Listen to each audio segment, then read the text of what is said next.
everyone is coming twice today. I can tell. Got the thumbs up. Somebody's got to cook. Oh, but we're going to play. Don't start singing yet. Just hold on. Just dance.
How's that for a prelude this morning? Yeah. And you're even more in luck because they're going to be our song leaders today, too. The whole choir. How great, yeah? All right, wonderful. Thank you for being with us today on Christmas Eve, 2023. It's crazy that it's already here, right? But it's here, and we're very excited about it. Lots more music to offer you both today and tonight. Janice Lakers is with us today for our special music today. To look forward to. Yes. And if you didn't get enough of joyful voices, our choir here, that piece we're going to sing one more time this evening, as well as two others, so you won't want to miss it. We've got Grace Tyson coming back for some added help this evening and a little instrumental stuff. It's just going to be a great evening as well. So glad you're here. Glad to hopefully see you again later on today. Let's all get to singing though, yeah? We're going to sing Angels We Have Heard on High and Hark the Herald Angels Sing. If you do not have a clear view of the screen up there, they're in your hymnals, okay? So it's 279 and 274 in your hymnals. What was it? 279? 274? That's what I do with my kids. Very good. Nice job, everybody. All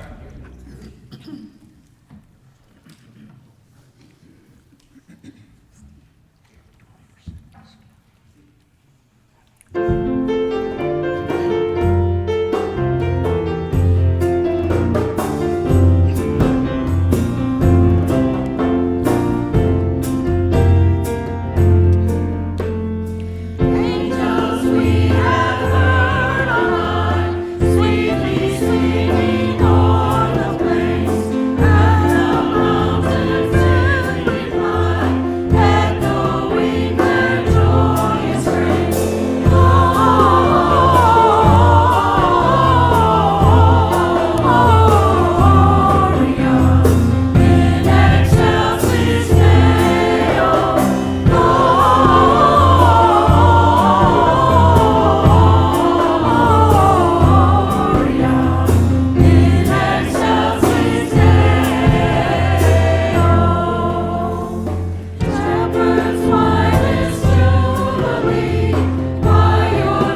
Good morning, Unity of Kalamazoo. Merry Christmas Eve.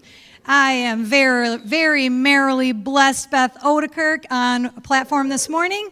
Thank you to all helping us to make this service start off in a wonderful way. Hospitality, script, bookstore, streaming, sound, PowerPoint, our youth leaders, our ushers, and of course, our wonderful music team and choir today.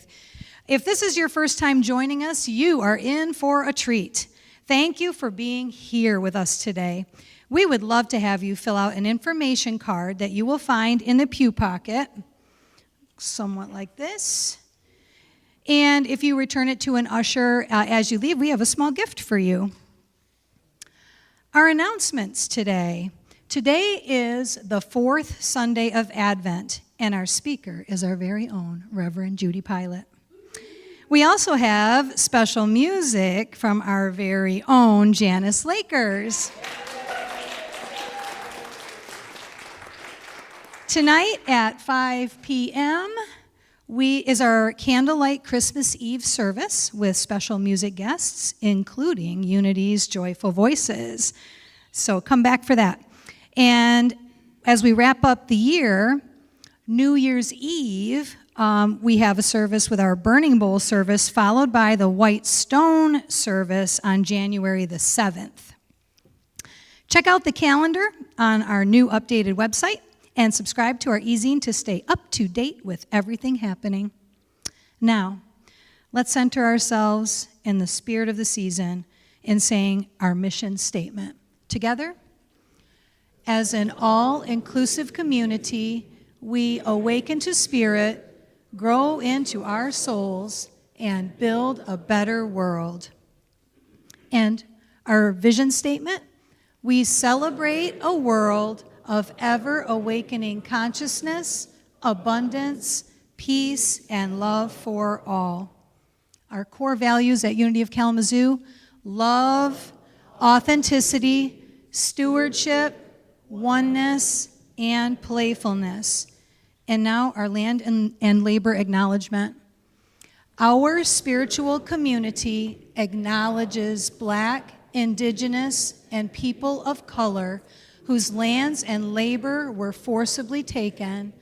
We pledge to promote understanding, equity, justice, and inclusivity. Now let's hold a space for our youth by rubbing our hands together and blessing them. As you go your way, know that you are loved, special, and important to us.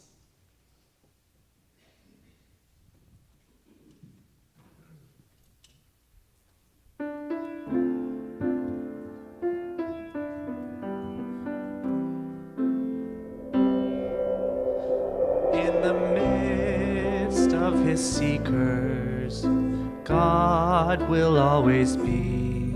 It doesn't take very many. It can be just 2 or 3. And I feel his same great spirit that I felt oft times before. Surely I can say I am with the Lord. Surely the presence of the Lord is in this place. I can feel his mighty power and God's grace. I see holy rush around us. I see glory on each face. Surely the presence of the Lord is in this place. Surely the presence of the Lord is in this place. I can feel God's mighty power on God's grace. There's a holy rush around us. I see glory on each face. Surely the presence of the Lord is in this place. Surely is in this place. I can feel God's mighty power and God's grace. There's a holy rush around us. I see glory on each face. Surely the presence of the Lord is in this place.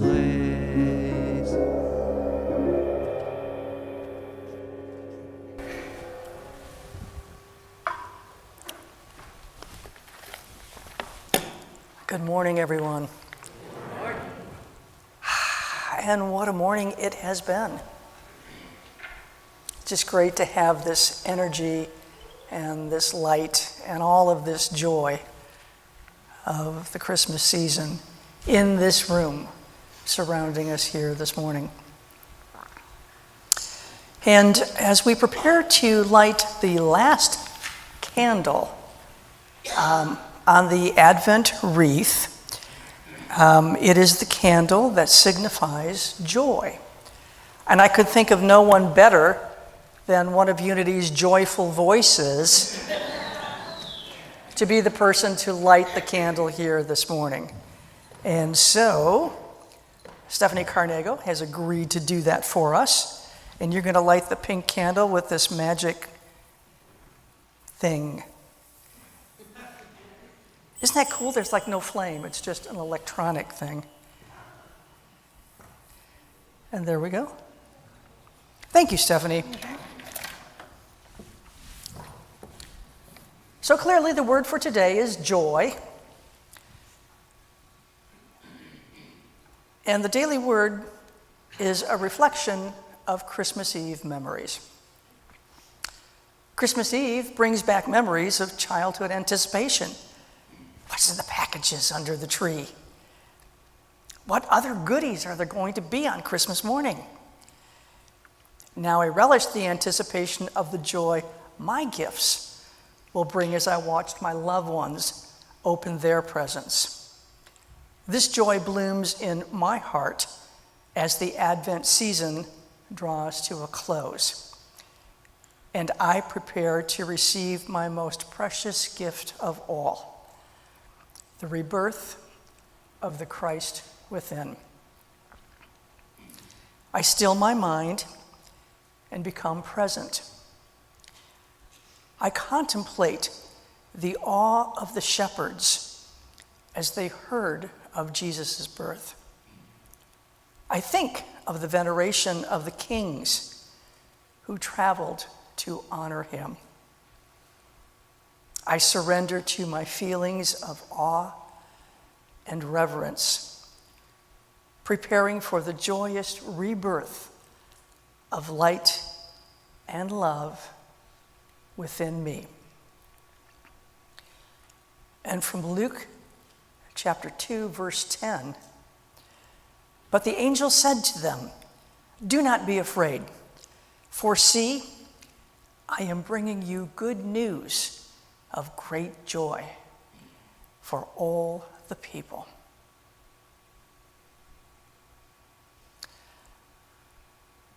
Our affirmation for today is this: with joy, I prepare for the rebirth of the Christ within.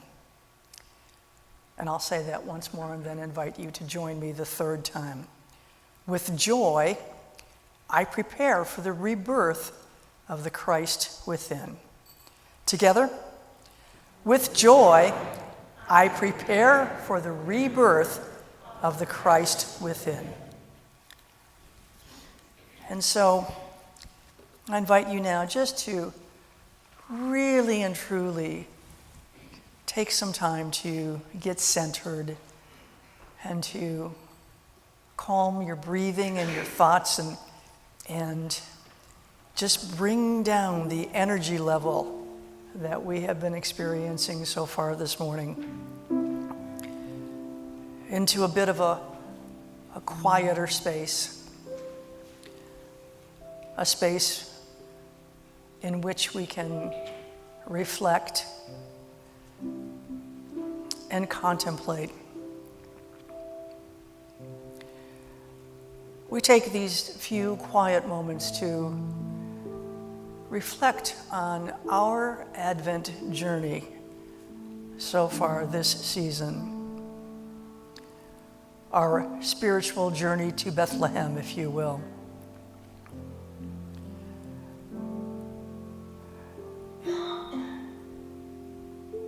Where we've continued to fulfill all of our daily responsibilities and all of the extra responsibilities that come with this holiday season, yet still holding in our hearts the meaning and the significance of what it is we celebrate at Christmas. The birth of Jesus, the birth of the Christ consciousness in us. As he began his life here on earth, fully human and fully divine, and yet living each moment from his spiritual nature, living his life from his divinity and divine power. And we know that all of those possibilities and powers are also there for us. That's why he came. He came to teach us that our life was meant to be full and abundant, filled with blessings, filled with joy.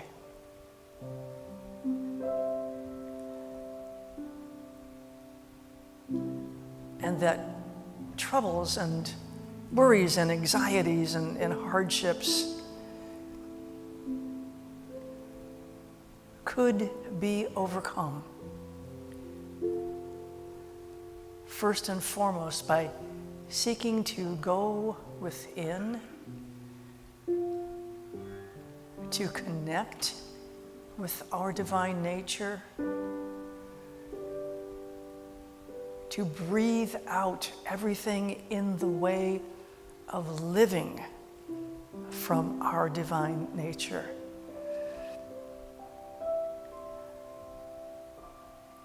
And allowing that truth to be our first thought and our first awareness in any situation. And so we use this time of Advent to remember why he came, to remember what he taught,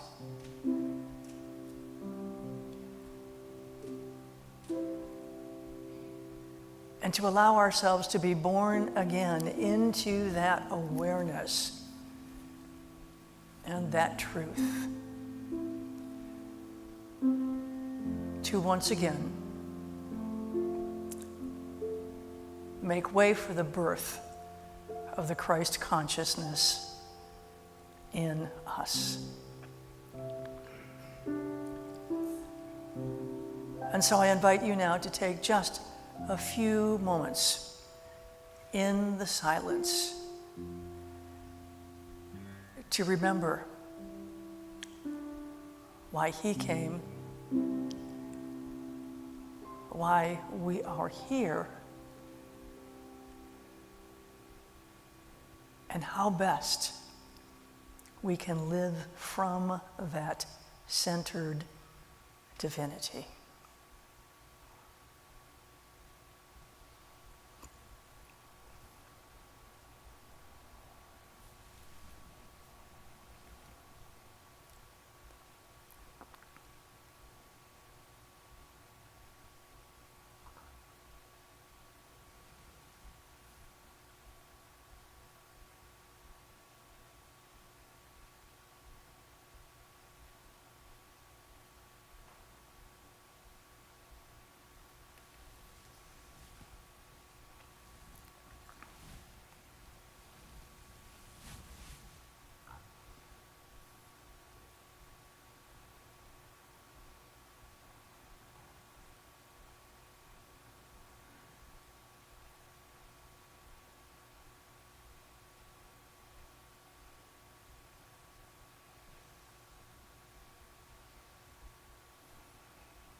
I invite you to bring your attention and focus back to this space. And to bring back into this space the peace and the joy that comes from this most precious gift that we are about to receive, this gift that we celebrate at the end of this Advent season and today and tomorrow as we celebrate Christmas. That most precious gift is the rebirth of the Christ within and our Christ consciousness. And we say thank you for this gift. Thank you, thank you, thank you, God. We are indeed grateful.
Thank you, Janice. It's so good to have you home for the holidays. So good morning again. And I don't think I mentioned it when we were lighting the Advent candle. I did mention joy, and that was why we had one of our joyful voices light the candle. But this candle is also known as the angel's candle. And I have enjoyed, and I hope you have enjoyed, the opportunity to explore some of that symbolism and the stories that go with that, the additional meanings of the Advent candle, Advent wreath and Advent candles. So I'm going to talk about the role of the angels in the Christmas story, since we lit the angel candle today. Since this final Sunday of Advent is also falling on Christmas Eve, we'll take some time to consider the true meaning of not only joy, but the special joy that comes to us at Christmas. So the angels play a pretty big part in the Christmas story, and going all the way back to actually the beginning of the story, before they even left to go to Bethlehem. The angels were showing up to kind of get the ball rolling, if you will. So the first appearance of angels is to both Zechariah and to Mary. And the angel that appeared to both of them was the angel Gabriel. So Zechariah was the husband of Mary's cousin, her cousin Elizabeth. And her cousin was much older than Mary. And I'm sure many of us have those older cousins, and when we were like little kids, they were so darn cool, because they could drive and they could do all kinds of cool stuff, and they could be your best friend or your worst enemy, because they could be kind of intimidating sometimes too. But Mary has this older cousin named Elizabeth. And she and Zechariah had been married for many, many years, and although they'd been married for a long, long time, they never had any children. And that was a source of sadness and disappointment for both of them. And of course, back in those days, it was always important to have heirs, right? To have someone, a son, to pass the name on to. So Gabriel appears to Zechariah and announces, "Your prayer is answered. Your wife Elizabeth will bear a son, and you shall name him John." Now, since Elizabeth was considered to be well past her childbearing years, Zechariah was more than a little bit confused and bewildered by Gabriel's message. Not to mention the fact that it was more than a little scary to have this angel just pop up as you're going about your day-to-day activities. And then not too much later, Gabriel also appears to Mary. And he tells her, "You will bear a son, and you shall name him Jesus." Like Zechariah, she too was relatively confused and bewildered by this message, because although she was engaged to Joseph, they had not yet consummated their marriage. So how could this be that she was with child? So as we know, as the story goes on, John was born to Elizabeth and Zechariah, and Jesus was born to Mary and Joseph. And these cousins, who were very close in age actually, managed to hook up about 30 years later, when John the Baptist blessed the ministry of Jesus as he was just beginning to go about the country preaching and teaching after he had left his job as a carpenter. So I should do my research on this, and I'll make a note of this to see if Gabriel ever brings any other message than, hey, guess what? You're going to have a kid. Maybe he has a little gender reveal business going on now. I don't know. But as I just shared this with you, it occurred to me, it's like, well, he's got to have some other messages out there. I have to go find out what they are. So we go on, and there are other angels that then show up in the Christmas story. We have angels who appear to the shepherds in the Gospel of Luke, from which we had the little quotation for the daily word today. And those angels appear to the shepherds to announce the birth of Jesus in Bethlehem. And then after the birth of Jesus, there's another angel that appears to Joseph in his dreams. And he appears to Joseph to warn him of Herod's intention to put an end to the newborn king with his declaration about killing all of the newborn babies to ensure that no one will threaten his power as king. So Joseph is told by this angel that he must travel immediately to Egypt, where the family will be safe from Herod's influence and control. And then likewise, after Herod died, some years later, the angel again appears to Joseph in a dream and tells him that it is now safe to go back to his hometown of Nazareth in the region of Galilee. In the Gospel of Matthew, we are told that the wise men were also warned in a dream by an angel to forego passing back through Jerusalem after they had come to visit the baby Jesus. Herod had told them, come back and give me a full report, because he was most curious about who this king would be. And yet an angel appeared in their dreams to tell them, do not go back by way of Jerusalem. And so they found a different way back to their home country. So, generally speaking, we tend to think of angels as messengers. But they're not messengers in the same sense as the prophets. We talked on the very first Sunday of Advent, we talked about the prophets and how the prophets were messengers, from God to his people as things were beginning to go a little off path for them. So, yes, the angels are messengers, but not in the same sense that the prophets were messengers. The prophets were live people.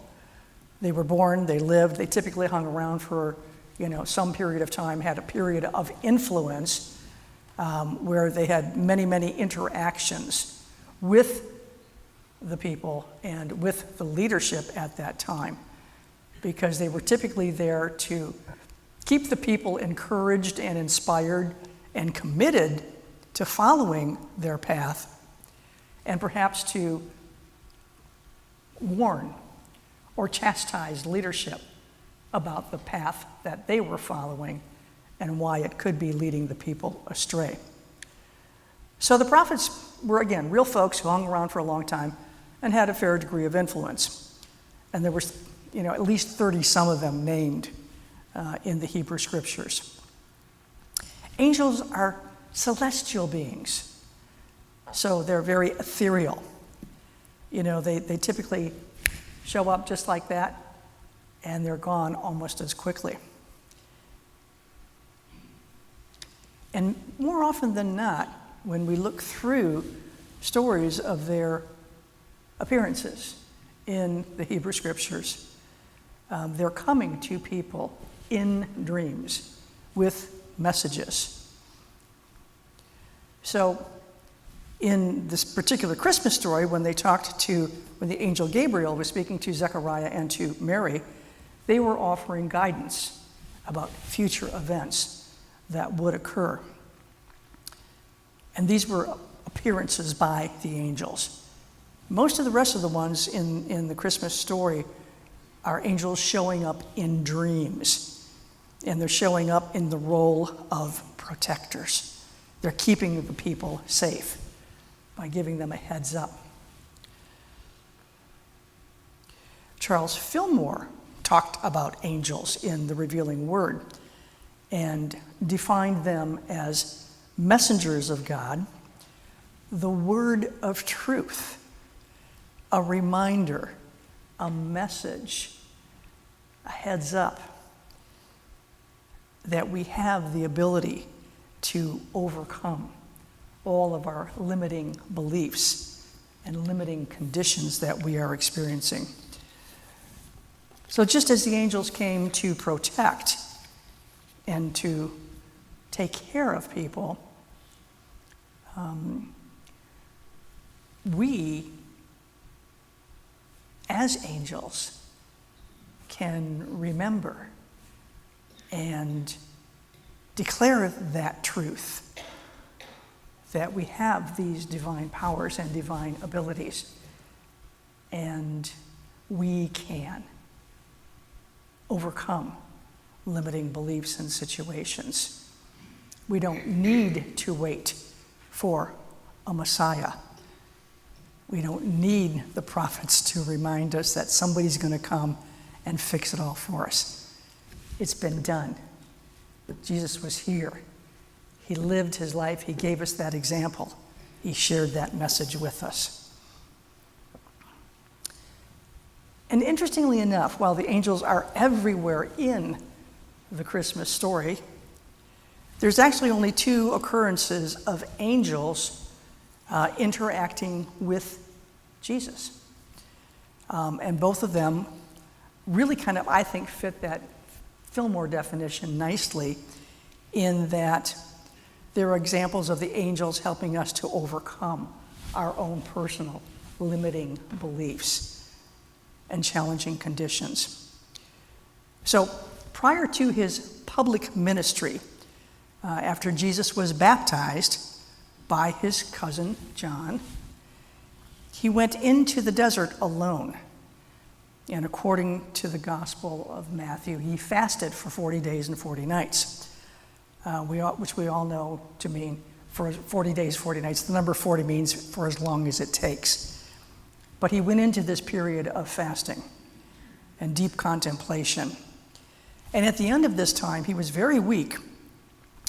But the angels came to take care of him and to feed him, to restore his strength. Because he had gone through this period of time of sacrifice and contemplation and almost gave up on starting his ministry before it even got started. He almost gave up because he was overwhelmed by the reality of the human conditions that he had placed himself into. And yet the angels and the reminder of truth came to him to get him going once again. The second occurrence of an angel appearing to Jesus is actually on the night before he died in the Garden of Gethsemane. And if you remember, he was in the garden alone, and he was praying and filled with doubts and fear because he had a strong sense of what was coming. And as he is there alone and filled with doubt and despair, an angel from heaven comes once again with that message of truth and appears to him to comfort him and encourage him. And as we all know, he gets up, comes out of that time of prayer, and is promptly arrested, which begins that whole sequence of events at the end of his life.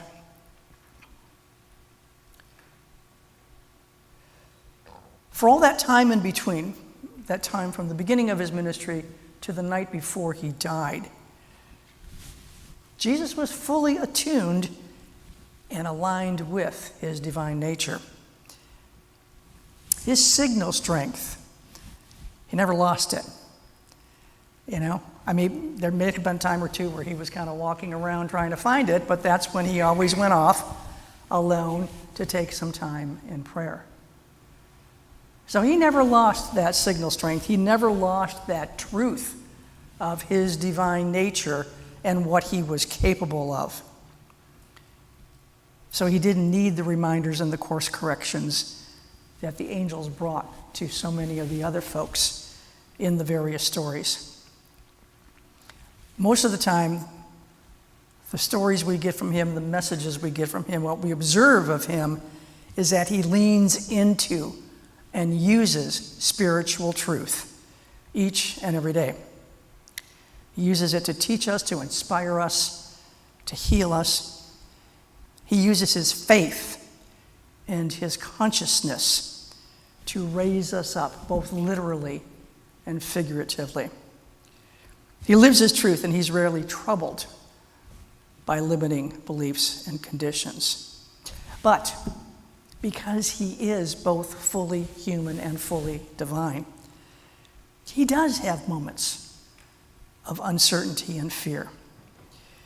And it is in those dark moments, those dark times, that even Jesus needs some support from God's messengers, as the angels come to him and help him overcome his doubts and his despair. And like Jesus, because we too are fully human and fully divine, we need angels in our lives.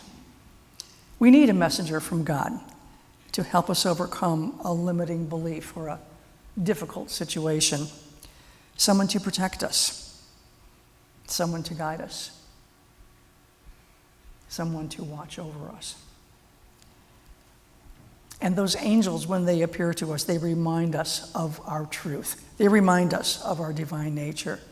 They remind us that the God in us, the God we are, is bigger and stronger and more powerful than anything we could ever face in this human experience.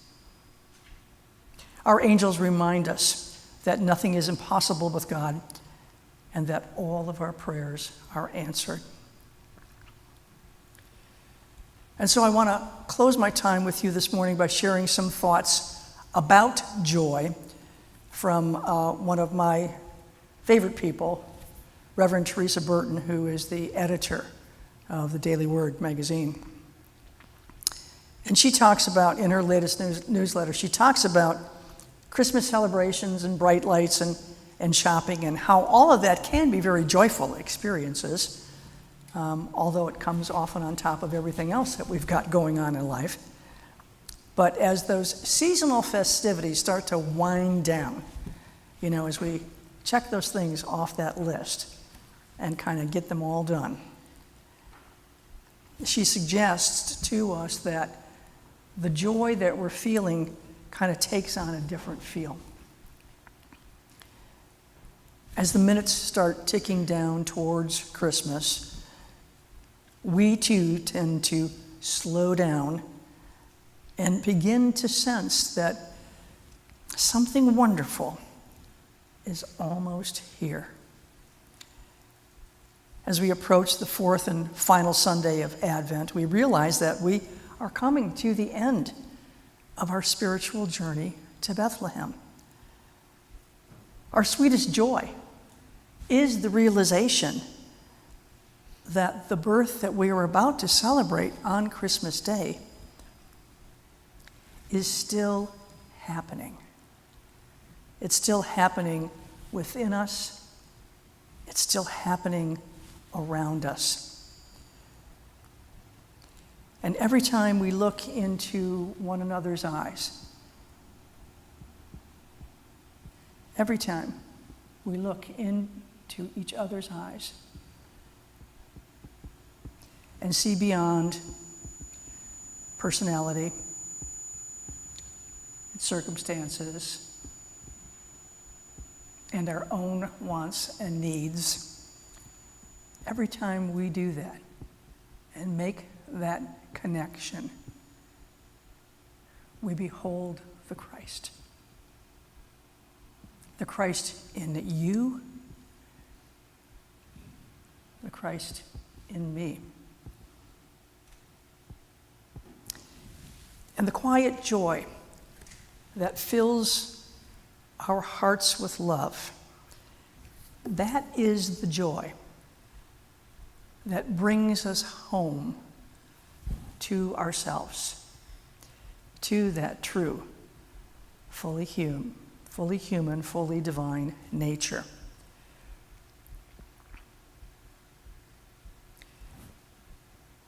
In those moments of connection with each other, we are also connecting with the peace and the perfection of the divine. And we know deep in our hearts that God is not separate from us. God is not out there. God is not separate from us, and God never was. We simply need to look within, find it again, allow that joy and Christ consciousness to be reborn in us. So at the end of our Advent journey and our spiritual journey to Bethlehem, through faith, through peace, love, and joy, we arrive at the home that we can never leave. We realize at our deepest level that we are in God, fully human, fully divine, and each and every Christmas, the Christ is born anew in us. So this Christmas season, let us all heed the call to be angels. To be angels to each other, bearing tidings of joy. The joy that comes from knowing that we are enough, we have enough, and no matter what is happening in our lives or in the world, God is present with us in every situation. We are all here to be angels, to remind each other of our magnificence, and to remind each other how blessed and truly loved we are. God bless you, and Merry Christmas, angels. Merry Christmas, angels.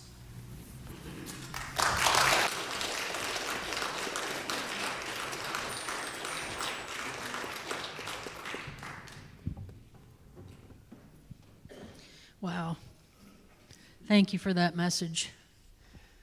I feel that in my heart, and as I stand here, you all fill my heart with so much love and joy. I'm just thankful for each and every one of you. So please join me in our board affirmation. Knowing God is my source, I count my blessings and spread joy. And as you take your tithes and love offerings out, let's say the offertory blessing together. Divine love through me blesses and multiplies all that I am, all that I have, all that I give, and all that I receive.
Thank you, Janice, music team, choir, Reverend Judy, for sharing all of your talents with us this morning and reminding us of the true spirit of this season.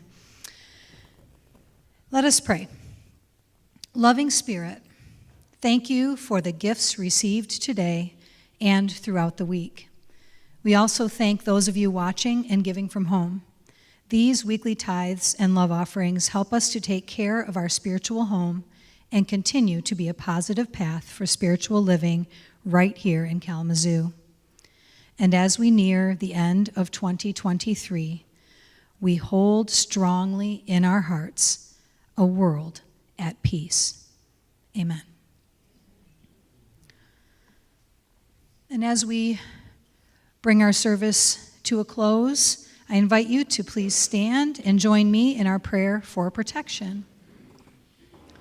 Together, the light of God surrounds us, the love of God enfolds us, the power of God protects us, the presence of God watches over us.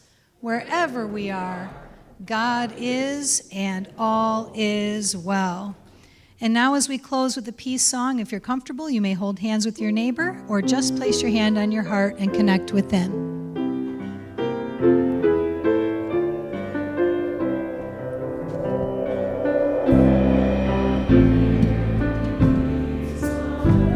And let it begin with me. Let there be peace on earth, the peace that was meant to be, with God as creator, family all are we. Let me walk with my family in perfect harmony. Let peace begin with me. Let this be the moment now. With every step I take, let this be my joyous vow. To take each moment and live each moment in peace eternally. Let there be peace on earth, and let it begin with me.